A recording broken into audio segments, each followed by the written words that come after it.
Breaking news! Things are hectic behind the scenes for the Denver Broncos. The hours are ticking by, the days are ticking by, and soon we'll be on the field facing the Colts. Man, this is going to be a crucial win to make the playoffs. If you think we're going to beat the Colts, hit that like button hard. If possible, write something like this: Go Broncos, let's make the playoffs. Now let's talk about our roster. The Denver Broncos may have a new RB1 on the rise, and recent developments within the team's backfield have fans and analysts excited. Last season, Denver's running game struggled to find its footing. Despite moments of brilliance from the offensive line and some creative schemes, the running game has been largely inconsistent. This is due to a combination of factors: run blocking issues, questionable play designs, and perhaps most notably, personnel challenges at the running back position. Javonte Williams, once seen as a pillar of Denver's running attack, has had a tumultuous season. Over the past 4 games, his performances have been up and down. For example, his outing against the Atlanta Falcons saw him manage 9 carries for 59 yards and a touchdown, a solid performance. However, excluding that game, Williams' numbers tell a different story, with moments where he was completely shut out, including a recent streak of 13 carries for 0 yards. His touchdown against the Cleveland Browns was a small bright spot, but overall, his production has left a lot to be desired. Williams' struggles have forced the coaching staff to reconsider his role. As of now, he's primarily being used as a third down back, focusing on pass protection and catching out of the backfield. Even in that limited role, there have been some concerns, as drops and inconsistencies in pass catching have become more frequent. However, one area where he continues to excel is in pass protection, solidifying his place as the team's most reliable blocker in the backfield. Meanwhile, Jaleel McLaughlin has been quietly building his case to take over as the Broncos' primary runner. His recent performances have shown why the team brought him in as an undrafted free agent. McLaughlin's running style has brought a burst of energy and a level of explosiveness that Denver's offense desperately needed. Initially utilized as a scatback, the coaching staff has realized McLaughlin's true potential lies between the tackles. This adjustment, while late, has started to pay dividends. In training camp, McLaughlin impressed coaches with his ability to find seams and accelerate through the smallest gaps. That skill set has translated to the field recently, with standout performances such as his 7-carry, 44-yard effort against the Raiders, averaging an impressive 6.3 yards per carry. Against the Browns, he stepped up even more, with 14 carries for 84 yards, marking a career high in carries while maintaining a 6-yard per carry average. This level of efficiency has sparked hope that McLaughlin could become the consistent force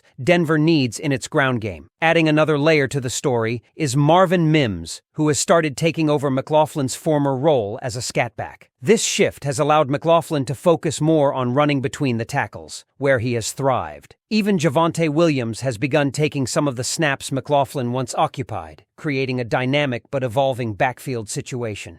McLaughlin's rise has not come without caveats. At 5 feet 8 inches and 187 pounds, his size limits his ability to be a true bell cow back. The coaching staff recognizes this and has capped his workload at around 15 carries per game, a reasonable balance given his frame. Despite these limitations, his fresh legs and explosiveness could be the key to revitalizing the Broncos' offense as the season heads into its most critical stretch. As Denver evaluates its options moving forward, one thing is becoming increasingly clear: changes are on the horizon for the Broncos' backfield. Javonte Williams' inconsistency has raised questions about his future with the team, and it's becoming less likely that he will return next season. McLaughlin, alongside running back Audrey Assime, might be the only players remaining in Denver's backfield in 2025, signaling a potential retooling at the position. The Broncos' evolving backfield dynamics have highlighted not only individual performances but also the coaching staff's ability to adapt mid-season. With Jaleel McLaughlin stepping up as a potential RB1,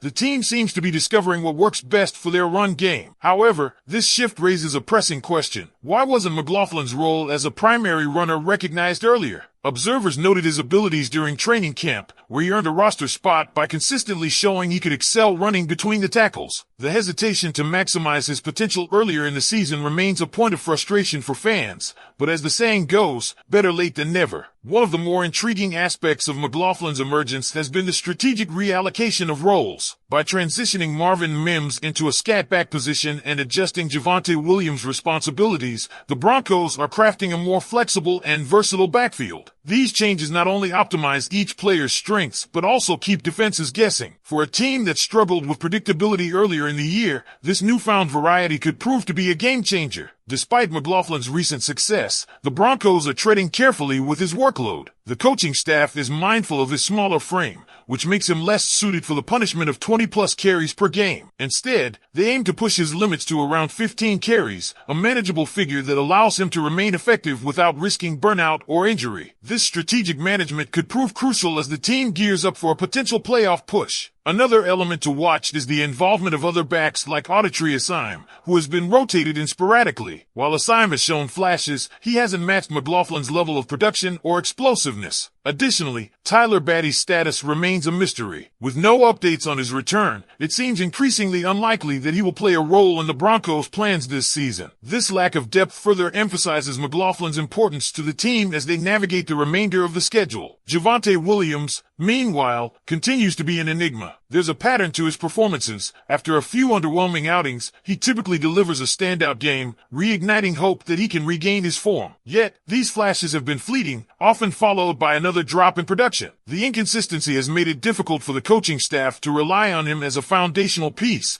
and it raises doubts about his long-term future with the team. While Williams' ability to excel in pass protection keeps him on the field, it's clear that his role has diminished compared to what was once envisioned for him. As the Broncos inch closer to the season's end, the focus will likely remain on how McLaughlin's role continues to evolve. His performance over the past few games has not only bolstered the offense, but also inspired confidence among fans. However, this newfound hope comes with tempered expectations. McLaughlin is not a one-man solution to the team's run game woes, but his rise offers a glimpse of what could be a promising future for Denver's backfield. Looking ahead, it's hard to ignore the larger implications of these developments. The Broncos appear poised for a significant backfield overhaul in 2025, with McLaughlin and Assime potentially the only holdovers from the current roster. This shift signals a clear intent to build a more dynamic and reliable rushing attack, one that can better complement Denver's offensive scheme. As Broncos country, the question now falls to you. How do you feel about Jaleel McLaughlin's rise to prominence? Do you believe he is what it takes to be Denver's RB1 moving forward? Or do you see the team's run game requiring even more changes in the offseason? Share your thoughts in the comments below, and let's keep the conversation going as the Broncos gear up for what could be a defining moment in their season. Don't forget to like and subscribe for more updates,